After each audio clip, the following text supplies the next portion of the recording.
हर खबर पर होगी आपकी पकड़। डाउनलोड कीजिए एबीपी लाइव ऐप। और देखिए सामने आज की सबसे बड़ी खबर सुबह 7 बजे की पटना से निधि श्री झा आपको दिखाई दे रही है लाइव, क्योंकि उन्हीं की स्पेशल रिपोर्ट हम आपके लिए लेकर आए हैं। पटना आप संघर्ष करो, निधि श्री आपके साथ है। देखिए आज से लॉकडाउन 3 की शुरुआत हो गई है। इस बीच प्रवासी श्रमिकों को वापस आने का सिलसिला भी जारी है। ऐसे में इन श्रमिकों की परेशानी और दर्द जानने की कोशिश की है हमारी संवाददाता, हमारी सहयोगी निधि श्री झा ने। निधि श्री की ये रिपोर्ट हम आपको दिखाएंगे। न्यूज ने ट्रेन से आए तमाम मजदूरों से बात की है, उनका दर्द जाना है। हालांकि आप अपनी कहानी बताते वक्त मजदूरों के इस बात की खुशी भी थी कि अब वो अपने घर लौट आए। इन सब के बीच सवाल ये कि क्या वो दोबारा कमाने के लिए राजस्थान या फिर उन राज्यों में जाना चाहेंगे जहां से वो आए हैं। ज्यादातर मजदूरों का जवाब था ना। मजदूरों का कहना था कि 2 वक्त की रोटी मिले तो वो अपने गांव में, अपने शहर में, अपने राज्य में ही रहना पसंद करेंगे। देखिए पटना आप संघर्ष करो, निधि श्री आपके साथ है। जयपुर से चली श्रमिक स्पेशल पटना के दानापुर जंक्शन पहुंच चुकी है। लगभग 14 घंटे की ये ट्रेन की यात्रा थी और इस वक्त आप तस्वीर देख सकते हैं पटना के दानापुर जंक्शन प्लेटफॉर्म नंबर 5 पर ये ट्रेन अभी पहुंची है। कुल संख्या मजदूरों की इसमें 1174 है, जैसा कि पटना के डीएम बता रहे थे। हालांकि अभी तक वो तमाम जो मजदूर हैं, जो श्रमिक है या जो फंसे हुए लोग हैं, वो प्लेटफॉर्म पर नहीं उतरे हैं, लेकिन ट्रेन धीरे धीरे करके यहाँ ट्रैक पर जो है आ रही है। और तमाम आप पुलिस अफसर को देख सकते हैं जो यहाँ पर मौजूद है, पुलिसकर्मी मौजूद हैं, रेलवे के भी पुलिसकर्मी जो है वो यहाँ तैनात है, रेलवे कर्मी। और तस्वीर देखिए कि ये ट्रेन जैसे जैसे आ रही है उसी तरीके से रेलवे बल यहाँ बढ़ा दिया गया है। वो इसलिए क्योंकि किसी तरीके से अफरा तफरी नहीं हो। लोगों को इंतजार था कि वो जहाँ फंसे हुए लॉकडाउन में अपने घर सही सलामत पहुंच जाए। और ये मैं कहूँ कि उम्मीद की ट्रेन है। उम्मीद की ट्रेन इसलिए क्योंकि लगातार पिछले 41 दिनों से लोग जो परेशान थे, बेचैन थे, क्योंकि लॉकडाउन हुआ और उसके बाद लॉकडाउन बढ़ता चला गया। बिहार के दानापुर स्टेशन पर ट्रेन रुकते ही इसमें से एक एक कर बोगियां खोलकर श्रमिकों को निकालने का सिलसिला शुरू हुआ। ट्रेन में जो 1200 के करीब श्रमिक पहुंचे हैं, उनमें से ज्यादातर राजस्थान के मकराना से आए हैं। पहले बस से जयपुर पहुंचे और फिर जयपुर से ट्रेन से यहाँ तक पहुंचे हैं। कुछ मजदूरों के परिवार भी साथ में है। लॉकडाउन के दौरान 40 दिन हुई दिक्कतों को अब ये याद नहीं करना चाहते। कितने दिन से इंतजार कर रही थी? जब से लॉकडाउन हो गया, जब से लॉकडाउन हुआ। बॉडी में सर क्या कपड़े हैं? कपड़े हैं सर।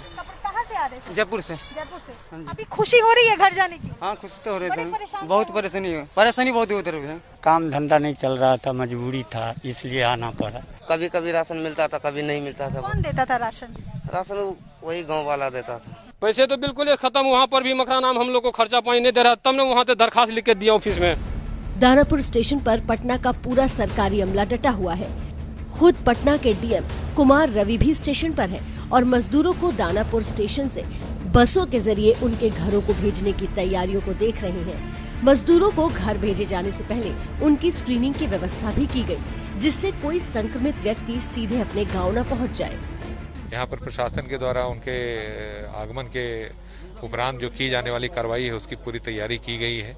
जो लोग भी यहाँ पर आएंगे उन सभी को यहाँ पर रेलवे स्कूल में मेडिकल स्क्रीनिंग कराई जाएगी। बसेस भी बिल्कुल तैयार अवस्था में हैं और सभी बसेस को सैनिटाइज भी किया गया है। उसके उपरांत वो अपने बसेस के माध्यम से संबंधित जिलों में जा सकते हैं। बिहार में कोरोना मरीजों का आंकड़ा 500 के ऊपर पहुंच चुका है। ऐसे में अब बिहार सरकार के सामने सबसे बड़ी चुनौती भी यही होगी कि दूसरे राज्यों से मजदूरों के पलायन से संक्रमण न फैले, जिसके लिए इन्हें क्वारंटीन सेंटर में रखने की व्यवस्था की जा रही है। जो भी रेड जोन है या कंटेनमेंट जोन है, जो हम लोग का हॉटस्पॉट एरिया है, उन सभी स्थानों पर कोई क्वारंटीन सेंटर नहीं बनाया गया है। इन लोग के जो क्वारंटीन सेंटर हैं रूरल एरियाज में मोस्टली बनाए गए हैं। वहाँ पर अभी इस तरह के कोई केसेस नहीं है और वहाँ पर इस तरह से इनको क्वारंटीन करके 21 दिनों के लिए रखा जाएगा ताकि वो बिल्कुल स्वस्थ होकर के अपने घरों पर पहुंचे। और जो क्वारंटीन सेंटर है उसमें भी सारी मूलभूत जो आवश्यकताएं हैं उसके लिए तैयारियां की गई हैं और संबंधित प्रखंड विकास पदाधिकारी और अंचल अधिकारी को निर्देश दिया गया है। राजस्थान कमाने गए ज्यादातर मजदूर खाली हाथ लौटे हैं। जो कमाया था 1 महीने में वही खर्च हो गया। 10 दिन किसी तरह लोगों की मदद से गुजारा किया। इन मजदूरों की अभी भी उम्मीद बाकी है कि एक बार हाल सुधरेगा तो ये फिर रोजगार के लिए राजस्थान जाएंगे। बैग लेकर आए हैं जी। जाएंगे वापस? जाएंगे। क्यों? वहाँ ऐसे जरूरी है, कमाना जरूरी कहाँ गए थे जयपुर कमाने के लिए, जैसे गए वैसे लॉकडाउन लग गया और पब्लिक खाना देने लगा। 1 टाइम का खाना 2 टाइम खाना खा रहे थे, फिर पैसे खत्म हो गया, घर से पैसा मांगे, हम लोग रोजी रोटी चला रहे थे। राजस्थान से लौटे काफी मजदूर ऐसे हैं जो अपना सारा सामान समेट कर वापस आ गए हैं, यानी उन्होंने मन बना लिया है अब चाहे जो हो जाए वापस नहीं जाएंगे। जैसा भी होगा अपने गांव शहर में रहकर छोटा मोटा रोजगार कर लेंगे। कम से कम यहाँ रहेंगे तो भूखों मरने की नौबत तो नहीं आएगी। जयपुर अगर आपको अभी नौकरी करने के लिए बोला जाए ऐसी स्थिति अभी नहीं जाएंगे। नहीं जाएंगे। आप जाएंगे?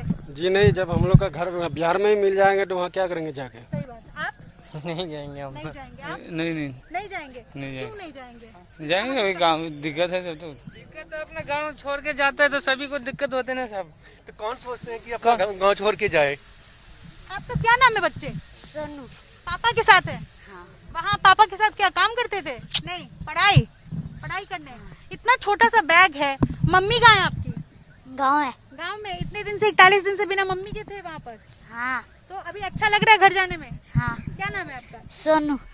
सवाल उठता है कि यूपी बिहार जैसे राज्यों के नौजवान आखिर क्यों रोजी की तलाश में दूसरे राज्यों का रुख करते हैं। अगर मैं इन सबसे सवाल करूं, सिर्फ एक सवाल कि अब जब ये बिहार आ गए हैं, क्या इनको वापस जाने का मौका मिले तो ये जाना पसंद करेंगे जयपुर? सिर्फ एक सवाल, आप जाना पसंद करेंगे? नहीं जाएंगे। और नहीं जाएंगे और इधर काम मिलेगा ये इधर करेंगे और ना। हाँ, काम जरूरी है। काम यहाँ पर मिल जाएगा तो बाहर जाने का कौन फायदा है? सही बात है, काम जरूरी है सर, मजबूरी है, इसलिए जयपुर। हर सुविधा मिल जाए तो हम लोग बाहर क्यों जाए? अपना देश में ही थोड़ी बहुत कमा के खुश तो रह सकते हैं, वहाँ भूखे तो नहीं। सरकार सुविधा कर देगा तो हम लोग नहीं जाएंगे। हम यहाँ तेल नमक तो कमी पड़ ही जाता है। क्या करो, ठीक है। आप जाना पसंद करेंगे जयपुर? नहीं जाएंगे। नहीं जाएंगे हम लोग। अगर सरकार यहाँ सुविधा देंगे पूरा तो नहीं जाएंगे हम लोग। लेकिन क्या ऐसा हो पाएगा? बिहार के 27 लाख से ज्यादा मजदूर दूसरे राज्यों में काम करते हैं। क्या बिहार सरकार इन्हें अपने यहाँ ही रोजगार दिला पाएगी? लेकिन इससे पहले एक बड़ी चुनौती इस बात की भी है कि सरकार बिहार को कोरोना के खतरे से बचा पाए। एक एक करके ये जो लाइन में लोग लगे हुए हैं, सभी सबके हाथ में बैग है और सभी जो है वो आगे क्वारंटीन सेंटर की तरफ बढ़ रहे हैं और साथ साथ ये उम्मीद भी है कि अब अपने लोगों से, अपने परिवार से ये मिल सकेंगे, एक सुकून की जिंदगी कुछ दिनों तक तो जी पाएंगे। कम से कम इनको हर दिन इस बात की चिंता नहीं रहेगी कि ये आज शाम खाएंगे क्या, अगले दिन कमाएंगे क्या। इस बात की चिंता छोड़कर ये कुछ दिन अपने परिवार के साथ रह सकेंगे और इस तसल्ली के साथ ये सभी लोग जो है वो ट्रेन से आज बिहार पहुंचे हैं, पटना पहुंचे हैं और सबके चेहरे पर सिर्फ और सिर्फ इस बात की खुशी है कि अब वो अपने लोगों के बीच, अपने परिवार के बीच वापस जा रहे हैं। कैमरा पर्सन विशाल राय के साथ निधिश्री, एबीपी न्यूज पटना। तो देखा आपने निधिश्री की रिपोर्ट, इसमें भविष्य की उम्मीदें, आज की कहानी, कल की कहानी, सब कुछ शामिल था और हमारे साथ निधिश्री पटना से जुड़ी हुई है। निधि, 27 लाख से ज्यादा लोग रजिस्ट्रेशन करा चुके हैं बिहार वापसी के लिए। क्या एडमिनिस्ट्रेशन के वहाँ इतने पर्याप्त इंतजाम हैं कि इतने लाखों लोग जब वहाँ पहुँचेंगे तो उनकी जांच और क्वारंटीन सेंटर्स और वो सब अभी प्रशासन ने तैयारी कर ली है इतनी बड़े इंतजामों की? देखिए, किसी भी राज्य में प्रशासन ये कभी नहीं कहेगी विकास की हमारा जो इंतजाम है वो पुख्ता नहीं है।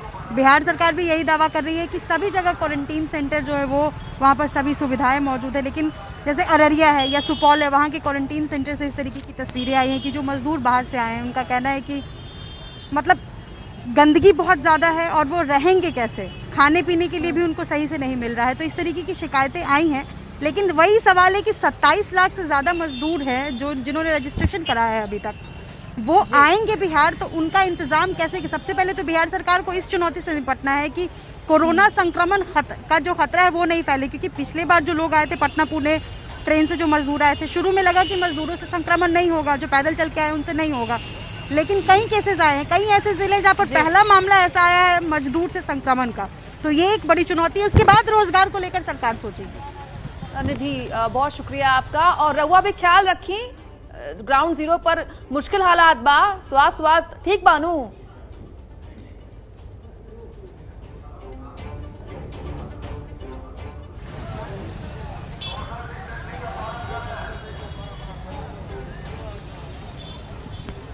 निधि को उम्मीद नहीं थी कुमकुम की तो भोजपुरी में बात कर पाऊंगा। स्वास्थ्य का ध्यान रखिएगा अपना, ग्राउंड जीरो पर उतरकर रिपोर्टिंग करना आसान नहीं होता। लॉकडाउन का तीसरा चरण आज से शुरू हो गया है। रेड जोन में सभी पाबंदियां जारी रहेंगी। पटना रेड जोन में है, बावजूद इसके लोग सोशल डिस्टेंसिंग का पालन नहीं कर रहे हैं। दानापुर सब्जी मंडी में लोगों की भीड़ उमड़ पड़ी है। सुबह सुबह मंडी में सब्जी खरीदने और बेचने वालों की भीड़ है, जहां सोशल डिस्टेंसिंग को पूरी तरह नजरअंदाज किया गया है। संवाददाता निधि श्री की खतरे का अलार्म बजाती ये रिपोर्ट देखिए। संक्रमण का खतरा बरकरार है और इसीलिए आज से लॉकडाउन का तीसरा चरण शुरू हो गया है। बिहार में राजधानी पटना में मैं मौजूद हूँ और रेड जोन में आता है, लेकिन रेड जोन में होने के बावजूद लापरवाही की किस तरह तस्वीरें नजर आ रही है। एक तस्वीर मैं आपको दिखा रही हूँ पटना के दानापुर सब्जी मंडी से, जहाँ पर तमाम लोगों को आप देख सकते हैं और ये सभी सब्जियां खरीदने और सब्जियां बेचने आए हैं। आपको इस तस्वीर में कहीं भी सोशल डिस्टेंसिंग नजर नहीं आ रहा होगा और ये तस्वीर अच्छी इसलिए नहीं है क्योंकि लगातार इसी की बात की जा रही है कि लोग दूरी बनाए रखें, सब्जी खरीदे या कोई भी काम के लिए अगर बाहर निकले तो सोशल डिस्टेंस का ध्यान जरूर रखें। लेकिन आप देखिए कि कैमरे के जरिए जहां भी आपकी नजर जा रही होगी, ये आसपास में सब्जियां खरीदने वाले जो आए हैं, किसी ने भी सोशल डिस्टेंसिंग का पालन नहीं किया है।